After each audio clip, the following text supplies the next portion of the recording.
In Project Hail Mary, Ryan Gosling plays Dr. Ryland Grace, a middle school science teacher with a background in molecular biology, who's basically pushed out of the scientific establishment for publishing research too radical for anyone to take seriously.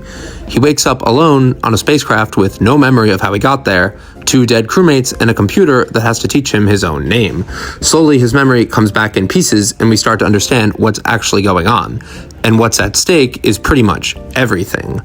In Project Hail Mary, the sun is dying. The cause is something called astrophage, a single-cell organism that feeds on solar energy and has been quietly spreading across the solar system through what scientists call the Petrova line, a faint streak visible between Venus and the sun. It's sapping the sun's output, and Earth has maybe 30 years before temperatures drop far enough to end human civilization. A woman named Eva Straught, played by Sandra Hüller, essentially takes over global scientific resources and starts drafting the best minds on the planet to solve the problem. Ryland was one of them, brought in as a consultant because of a fringe paper he wrote years earlier that turned out to be completely right. He didn't volunteer for the mission, he didn't sign up to be a hero, but here he is, alone, one-way trip heading toward Tau Ceti, one of the only stars in the region still burning at full strength, to figure out why. And that's just the setup. The actual movie is about what he finds when he gets there. The story is told non-linearly. About a third of it happens on Earth in the lead up to the mission, told through flashbacks as Ryland's memory slowly reconstructs itself while he's already on the ship trying to stay alive. It's a smart structure because it means the film can withhold information and dole it out at exactly the right moments, so you're always learning something new right when you need to know it. And it's in orbit around Tau Ceti where Ryland detects another spacecraft, not from Earth. He makes contact with a creature he eventually names Rocky, a 5-legged, stone-like alien who turns out to be the sole survivor of his own ship, sent on the exact same mission by his own dying civilization. Different star, same problem, same desperation. That's the heart of the movie. A human and an alien, both alone, both working against extinction, figuring out how to communicate with each other from scratch, and then using that communication to try and save 2 worlds at once. The Interstellar meets E.T. comparison that's been going around is actually pretty accurate. It has the hard sci-fi problem-solving intensity of Interstellar, but it's a much warmer movie emotionally.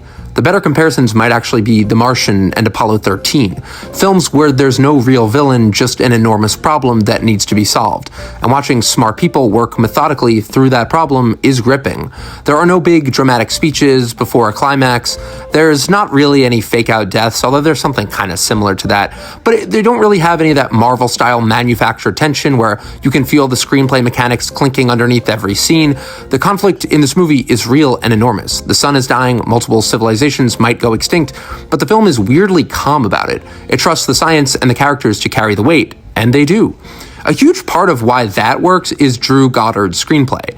Goddard also adapted The Martian, so he's done this before, taking Andy Weir's genuinely dense, technically rigorous material and making it feel alive and fun without dumbing it down. Weir's books are packed with real science, the astrophage biology, the orbital mechanics, the way Rocky's biology works, and why his species perceives the world so differently from humans. There's a lot to get through, but Goddard structures it so that you're absorbing information constantly without ever feeling like the movie has stopped to explain itself. The exposition is embedded in action and problem solving, so it never feels like a lecture. That's harder to pull off than it sounds, and the script does it really well. It's a 2.5-hour movie, and it moves the whole time. Phil Lord and Chris Miller directing this is also very surprising. On paper, these guys, you'd think, really, are they the top choice? They made 21 Jump Street, the Lego Movie, Into the Spider-Verse, great movies, and they were producers on Into the Spider-Verse. They're comedy filmmakers at their core. You don't immediately picture them helming a massive hard sci-fi epic. But in retrospect, it makes complete sense, because what this material actually needs isn't a Nolan-style director who leans into the weight and grandeur of everything, and it does occasionally. This needs someone who understands comic timing, who knows how to make 2 characters funny together without undercutting the emotional stakes, who can keep a 2.5-hour movie feeling light on its feet. That's exactly what Lord and Miller bring. The movie is often very funny. Rocky is funny, Ryland is funny.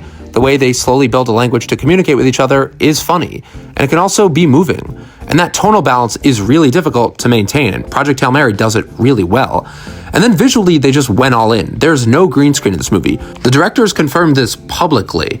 All practical sets, the spaceship interiors are real built environments, and most impressively, Rocky is a full practical puppet operated by a team of 5 puppeteers. That's not just a cool behind-the-scenes fact. You feel it watching the movie. There's a texture and a physical reality to everything on screen that a fully digital production wouldn't have.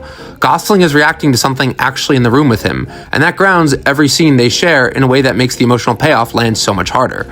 Seeing this in 70mm specifically, the image has this incredible density and depth. The format rewards the practical approach completely. And Gosling is really good here, in a way that's easy to underestimate. He's playing a nerdy, slightly awkward scientist who's not naturally heroic and kind of got railroaded into saving the world. There's no cool action hero version of this character. Gosling plays it with the same quiet, understated quality he had in First Man. And there's still that funny and warm quality that Matt Damon brings to a role like The Martian. And he's able to emotionally be open without being showy about it. The movie rests on you buying his relationship with Rocky, which is a relationship with a puppet. He can't verbally communicate with it for a long stretch of the film, and he sells it completely.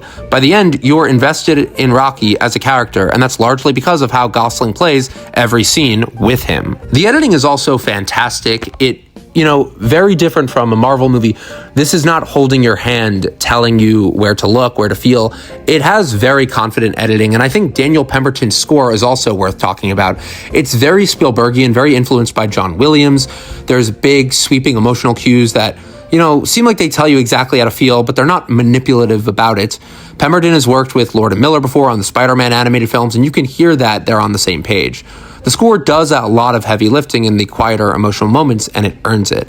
So is this a masterpiece? Is it sitting next to Interstellar or 2001 in the hard sci-fi canon? Honestly, I'm not ready to put it there yet. And I think the reason is that it's a very safe movie, not safe in a bad way, safe in the sense that it never really swings for something that could fail. Every choice is calibrated and controlled and executed extremely well. It doesn't have that feeling of a filmmaker throwing everything at the wall and risking something the way Mad Max Fury Road does, or Annihilation, or even Interstellar at its most self-serious. But what it does instead is something that's actually pretty rare. It does everything right.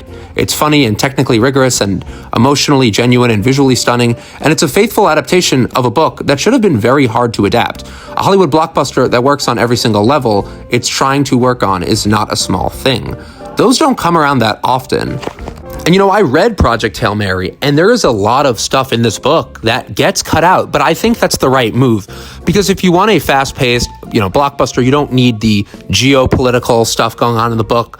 You don't need to have every single piece of information. This movie does a great job at narrowing the stakes to one simple thing, the main object of the sun dying, and building a buddy film around it and having this beautiful heart. It's really well done. It's beautiful to look at. It has great performances. It's a real movie, and that's very rare. So let me know what you guys think, and go see this movie in IMAX 70mm. Thank you for watching.